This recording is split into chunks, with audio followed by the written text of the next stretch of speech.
Hello and welcome to a session on first principle and the role of lighting designer.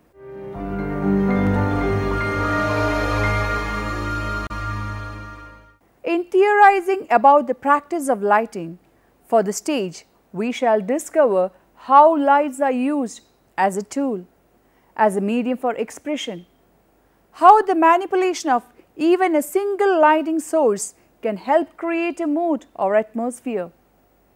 Here is the major role of a creative lighting designer comes.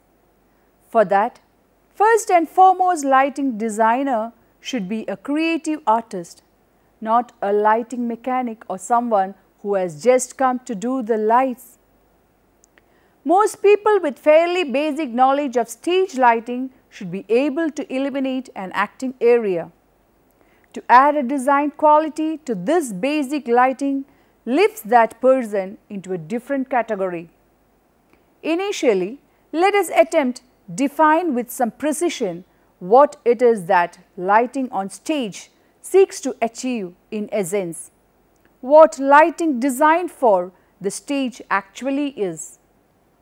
An accurate definition of what lighting encompasses in this sense will surely allow us to find our way more clearly as we contemplate and appraise the application of light on stage. Here, first of all, would you like to go through the functions of stage lighting? What are the major functions of stage lighting? Stage lighting can do all of the followings: illuminate, separate, embellish, locate, punctuate, pinpoint, disguise, create mood, change mood, create spectacle. Of course, stage lighting does not always achieve all of the above on every occasion. Different productions need different things, perhaps more illumination, less mood creation, and certainly no spectacle, and so on. Now, we will have a look on each functions of stage lighting. First, illuminate. Show an audience clearly is on the stage to project the stage action towards the audience. Second, separate. Divide the action from the audience and in so doing further focuses on the attention of the audience away from themselves and onto the events on stage. 3. Embellish. Decorate the setting of the action to add the scenery. For example, creating the effect of a full moon on a backcloth. 4. Locate, reinforce the setting of the action, defining the time of day, the season, the weather, the locale, and so on. 5. Punctuate. Demarcate the action on stage, that is, define scene breaks, delineate time intervals, change of location, and so on. 6. Pinpoint. Draw attention to a particular part of the stage, that is, illuminate one part of stage brighter than another, thereby drawing the audience attention to appropriate action. 7. Disguise. The opposite of the above. Hide or make dark a stage event that the audience is not supposed to see or focus upon, for example, a scene change. 8. Create mood. Assist in the creation of the mood of the drama, that is, help to give the stage events a dramatic context by reinforcing the dramatic atmosphere. This is as distinct from the literal location of event provided by locate above. 9. Change mood. Alter the dramatic moment, that is, increase or decrease the dramatic temperature of a scene, slacken the tension of the moment. 10. Create spectacle. Create a dramatic moment in its own right, that is, the creation of wonder often by use of special effects that stand on their own as dramatic events, for example, lightning, explosions, and so on. Many of the categories also combine to create seemingly new ideas that one may be tempted to add to the list. For example, you could say that lighting can also comment on the stage picture by sliding with one element, one stage rather than another. But if you look closely at the list above, this surely be a mixture of creating mood or changing mood. Combined with pinpointing, that is pinpointed mood. Visibility against mood is often the greatest debate. Many are overly fixated on spectacle to the cost of dramatic moment. Some overly obsessed verisimilitude at the cost of moving the action on or elucidating it more clearly. Whatever the case may be, lighting should be there to help, not to hinder. To allow the audience greater access to the drama or not to act as a barrier to it. Thus, we should always be on our guard against overindulgence, obscurity or unnecessary complexity. The nature of light. In the wide band of electromagnetic waves, that is, from very short gamma rays to very long radio waves, the only waves visible to man occupy a narrow span from 400 to 700 nanometers. White light, that is daylight, is made up of an even amount of the entire visible spectrum. There are three factors involved in the perceiving of light: the light source, the object lit and the eye. An object is also dependent for color upon the kind of light that strikes it. All objects except light sources are reflectors to some degree. Interestingly, a rough surface will reflect more light of all wavelengths than a smooth surface of the same color. Thus, one appears brighter than the other. A special kind of reflection phenomenon called scattering underlies the great expanses of the color in the sky or clouds and explains the coloration of sunsets and sunrises. If there was nothing in the atmosphere, no dust or gases, ever when sunlight passes through the atmosphere, molecules of various gases scatter the light. The sun shining through a greater layer of the earth's atmosphere to reach us, as it has to do at sunrise or sunset, has to pierce an even greater degree of dust or moisture. The longer wavelengths are even more scattered than visual, and the sky appears more red or orange.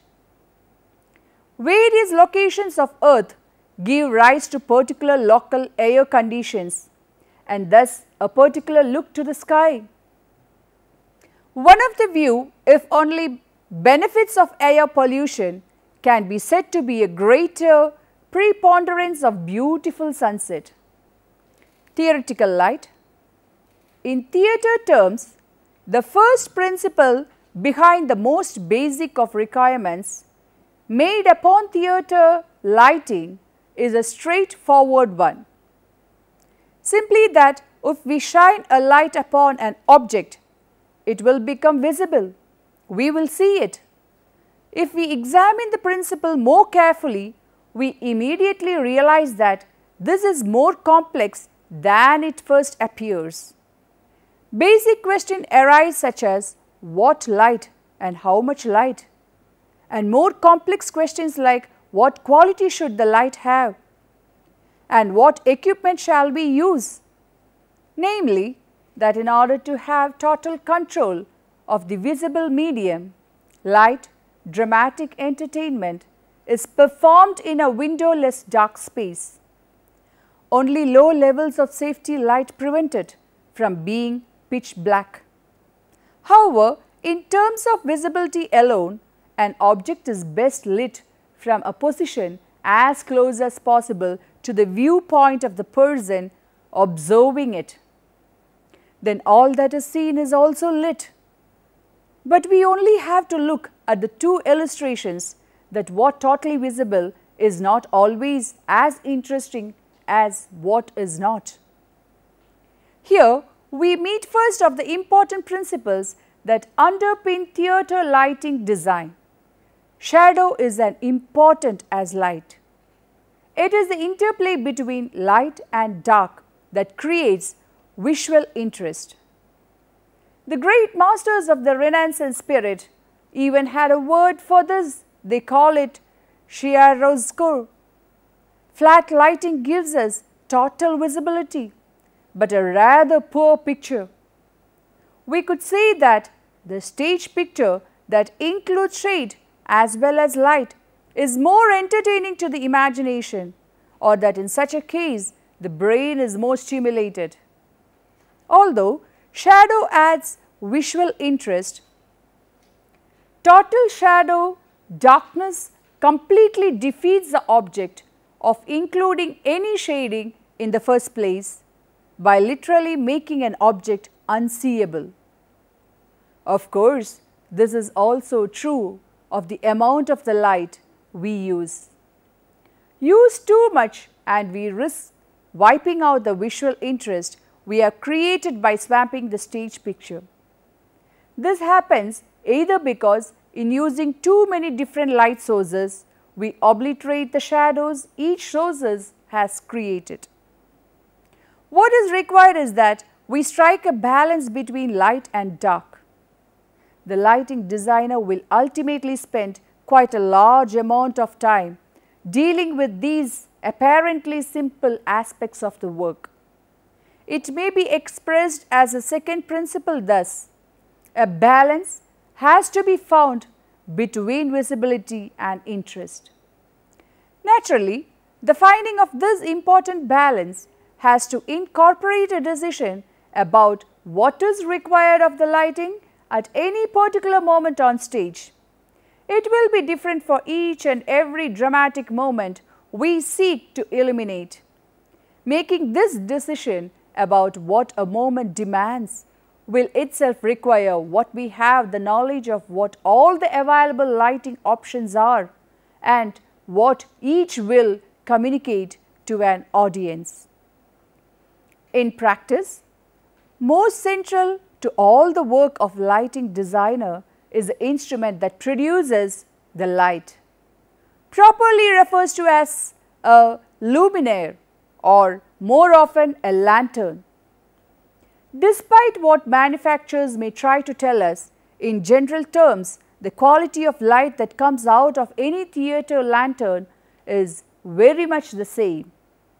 Whatever the lantern be, light is light. It may be colored, shaped or made to move, but it still remains the thing we are familiar with in our everyday existence: visible, luminescent, illuminating, life-enhancing light.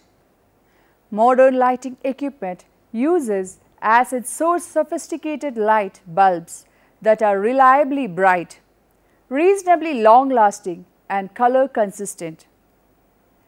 They comprise a tungsten filament and an almost pure quartz glass envelope, inside which is the inert gas halogen. They use usually described as quartz halogen or tungsten or halogen bulbs. In some cases, so-called intelligent lights also use discharge source. Intelligent lights are lanterns that allow for remote control of many aspects of a normal unit.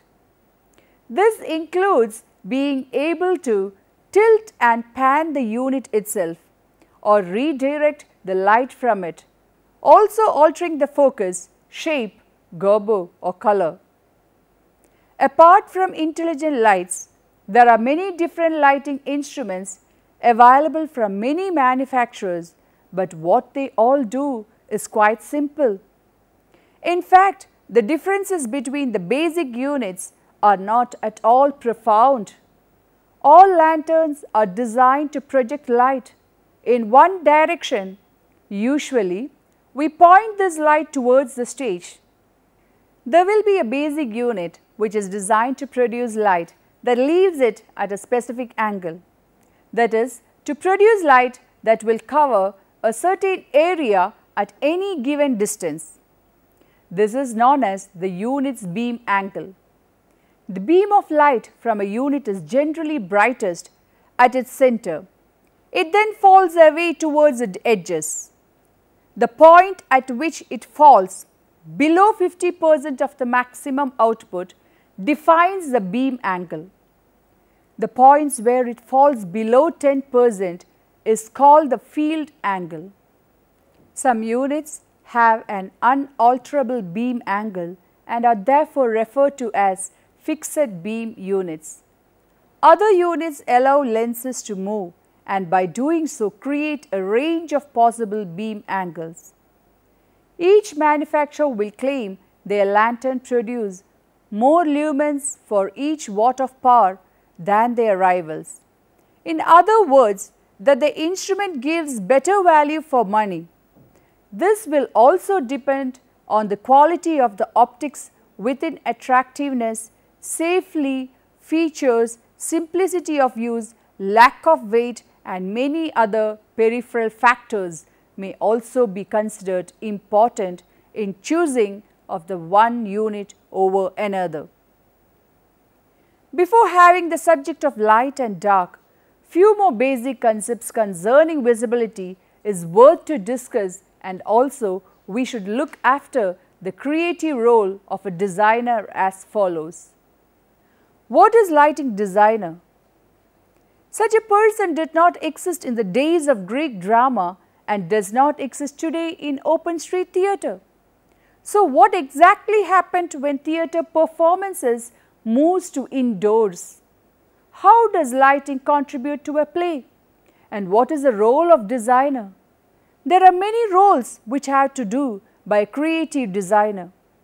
The lighting designer will soon find the role extends far beyond simple illumination of the stage, whose overall aim is to achieve a successful and coordinated theatrical production.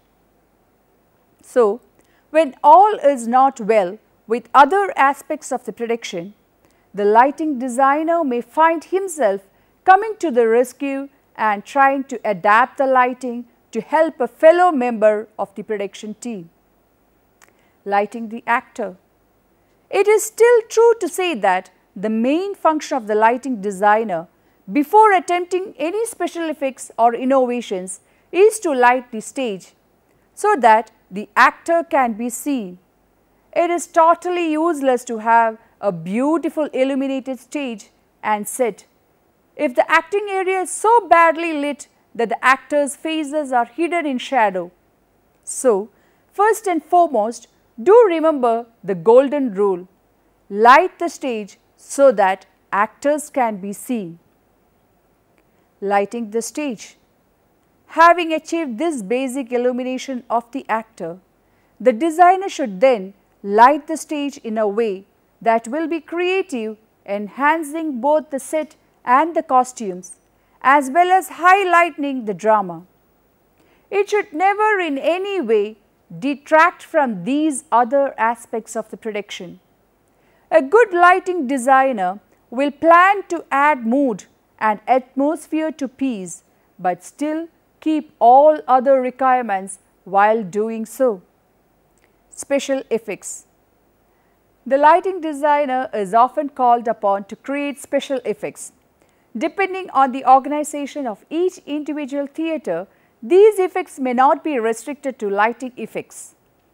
They may be at any effect electrical or powered by electrical means such as smoke, dry ice and other techniques and all other electrical props. The script. It is always bonus for lighting designer to get exact information from the script over and above more obvious requirements dictated by the time of the day or by the switching on and off lights. There is often far more to be discovered on a closer investigation of the play script. So, it can be seen that a lighting designer can contribute a great deal to the conception of a production, even before seeing the set or costume designs. He or she should never be just a puppet who illuminates only other people's ideas. Otherwise, the role will revert to that of an illuminator as opposed to a lighting designer. Awareness and observation. Like many other artists or designers, a lighting designer can of course borrow or develop further other people's ideas. Visits to libraries and art galleries can strike any ideas, definitely nature itself. The various qualities, colors and changing the moods and the atmosphere can click more ideas. In doing so, it can produce an array of vivid colors we would scarcely dare reproduce on stage, but which are quite natural out of doors. The organizing role. Lighting designers will need to be competent managers. They must organize people and production scheduling and allocate time accordingly. When the designer is one side, the achievement of the final design in the time allowed is very much a team effort. Ideally, the lighting designer should be capable of estimating the time required for the crew to rig and how much time he or she needs to focus and light. Experience will give the lighting designer a better grasp of time estimation. Meanwhile, it is preferable to overestimate. It is much better to have a pat on the back for finishing a couple of hours early than having to contend with bad feeling because the work takes 2 hours longer than scheduled. The last thing a lighting designer wants to pressure to finish during the lighting session, as it is at this stage that the designer's final visual concept is realized. Aims. First point to be noted, to be a designer, not to be an illuminator. Secondly, to light the stage so that the actors can be seen. 3. To work well as a member of the team and cooperate with the others at the planning stage, giving practical help to elevate any later problems that arise. Next, to enhance both set and costume. 5. To be creative using light to fill the stage with mood and atmosphere. 6. To be able to provide the appropriate special effects. Finally, to be inventive. In order to achieve these aims, try to be receptive to new ideas and do not be afraid to experiment. Be aware of the lights in the world around, of all its illuminating qualities. Here, again, I would like to come back to the light, dark and visibility. How a person's eye often referred to as the windows to the soul. This is most important, that is, we see them. Also not seeing them can have its own sinister implications. If visibility of the eyes is our priority, it is important that we choose an angle of light shallow enough to light into the eye socket and yet not too shallow as to open us up to the dreaded accusation of flatness in our lighting.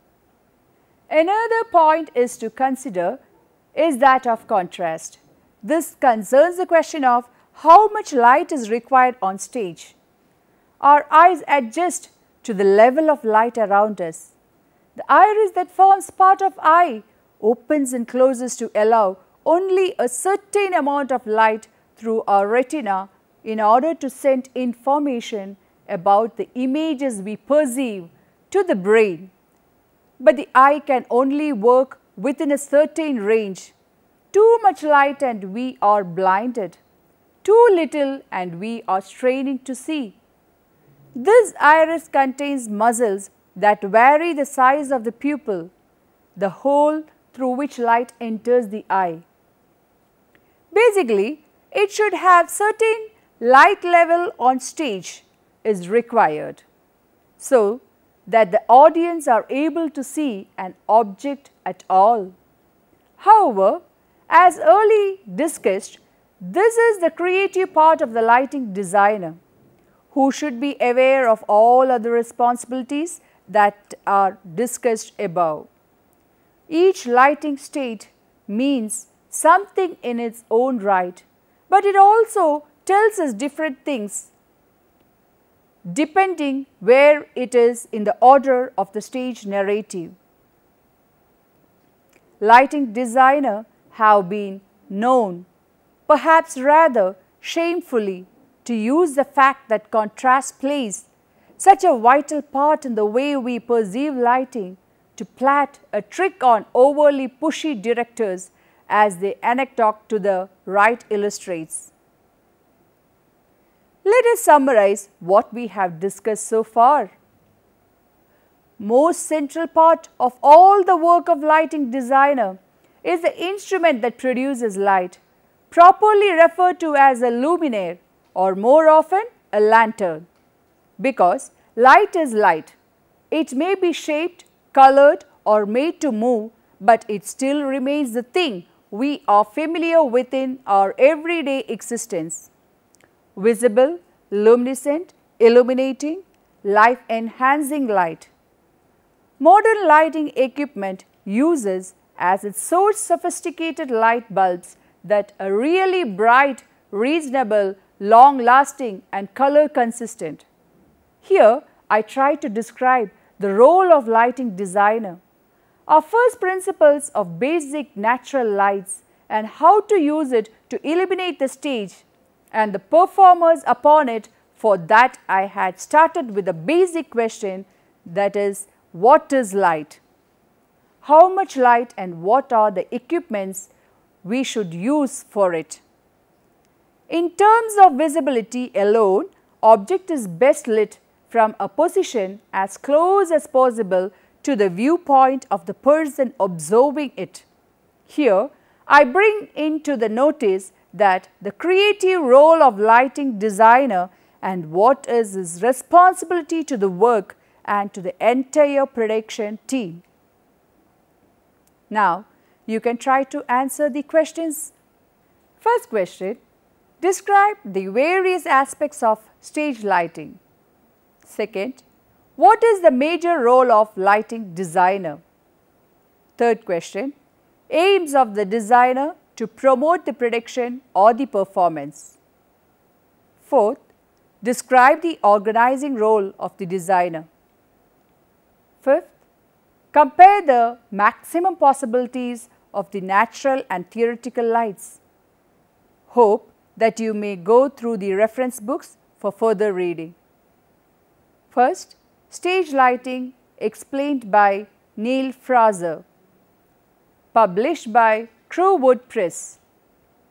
Second, create your own stage lighting by Tim Schrader and John A. Williams, printed in Great Britain by Purnell and Sons, Book Production Limited, Paulton. Hope that you have enjoyed the session.